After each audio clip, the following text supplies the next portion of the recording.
Shalom, selamat buat kita semua, selamat buat teman-teman dan Bapak dosen. Di sini saya atas nama Bonifasius Sumbudaku Galimara, NIM 1903 040102 akan menjawab soal UTS dalam bentuk video dengan mata kuliah Demokrasi dan HAM yang diasuh oleh Bapak dosen Pak Ahmad Syafruddin MA. Yang pertama tentang penjelasan sejarah teori lahirnya HAM, hak asasi manusia.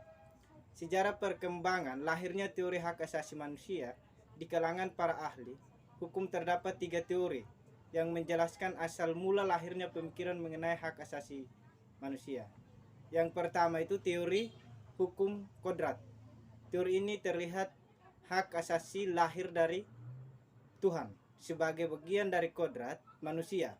Ketika manusia lahir, suatu sudah melekat dalam dirinya sejumlah hak yang tidak dapat diganti apalagi dilangkahi. Apapun latar belakangnya, agama, etnis, kelas sosial, dan orientasi seksual mereka. Yang kedua, teori seksual mereka. Yang kedua, teori positisme. Teori ini berpandangan bahwa hak berubah ada jika hukumnya yang telah mengaturnya menonjol dalam pandangan memprioritaskan yang namanya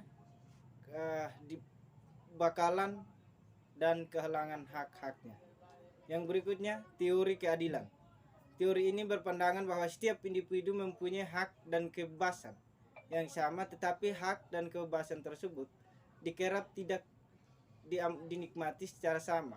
Misalnya saja hak bagi setiap orang untuk memperoleh pendidikan, tetapi tidak dapat dinikmati oleh setiap orang karena kemiskinan. Berikutnya bisa dilihat dari ketiga teori di atas memiliki persamaan dalam hal pengakuan, perlindungan, dan penghormatan terhadap hak asasi manusia. Berikutnya nomor 2, yaitu sejarah perkembangan hak asasi manusia di dunia. Hak asasi manusia di dunia ini kita bisa melihat dari Yunani. Salah satu tokoh Yunani pada abad ke-6 sebelum Masehi mengajurkan untuk diadakan perubahan dan diberi kemerdekaan kemanusiaan, membentuk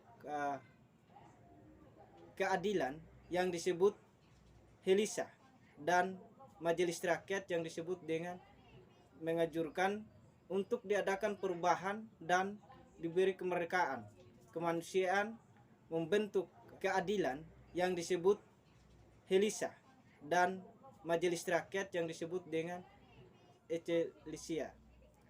Begitupun dengan Socrates dan muridnya Plato yang menganjurkan masyarakat untuk melakukan social control pada pemerintah yang zalim dan tidak mengakui nilai-nilai keadilan dan kebenaran.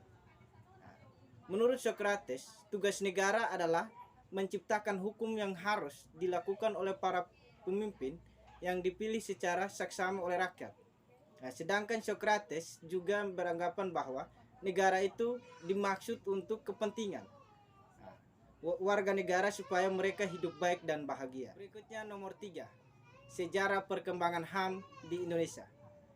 Hak asasi manusia di Indonesia pada masa sebelum kemerdekaan. Pemikiran HAM dapat dilihat dari beberapa bagian. Yang pertama, menurut Boyde Utomo menjelaskan bahwa adanya kesadaran berserikat dalam pengeluaran pendapat melalui petisi pada pemerintah kolonial. Perhimpunan Indonesia menitik berat pada hak menentukan nasib sendiri. Yang berikutnya, Serikat Islam menekankan pada usaha-usaha untuk memperoleh kehidupan yang layak dan bebas dari penindasan dan diskriminasi. Yang berikut, Partai Komunis Indonesia melakukan pada hak yang bersifat sosial dan menyentuh isu. Yang berikutnya, IDNC partai adalah memikirkan untuk mendapatkan kemerdekaan. Yang berikutnya Partai Nasional Indonesia yang mengedepankan untuk mendapatkan kemerdekaan. Sedangkan yang berikutnya organisasi baik pendidikan nasional yang menekankan pada hak politik untuk mengeluarkan pendapat dan menetapkan nasib sendiri berserikat dan berkumpul bersama hukum. Sedangkan yang berikut termasuk dalam sidang BPU PKI di muka hukum penghimpunan yang layak, maka agama berserikat dan berkumpul untuk mengeluarkan pendapat. Berikutnya periode setelah kemerdekaan. Setelah kemerdekaan kita dapat memiliki yang namanya hak kebebasan untuk berserikat menyampaikan pendapat di muka parlemen, secara khusus pada maklumat pemerintah tanggal 1 dan sampai 3 November tahun 1945. Nomor 4, generasi perkembangan dapat kita lihat sebagai berikut. Ada beberapa, yaitu yang pertama, generasi berpandangan bahwa pengertian HAM berpusat terhadap hal-hal hukum dan politik. Generasi awal HAM tersebut jadi setelah Perang Dunia II. Yang kedua, generasi berpikir bahwa HAM tidak menuntut hak yuridis seperti generasi pertama, tetapi juga menyuruhkan hak ekonomi, sosial, politik, dan budaya. Yang berikutnya hak ekonomi, sosial, budaya, dan politik, baik dalam hukum dan suatu bagian integral yang dikenal dengan istilah hak melaksanakan pembangunan sebagaimana dinyatakan oleh Komisi Keadilan Internasional, sehingga pada generasi ketiga ini berperan dalam negara tampak begitu dominan. Berikutnya generasi keempat. Di era ini ditandai oleh lahirnya pemikiran kritis, yaitu hak asasi manusia.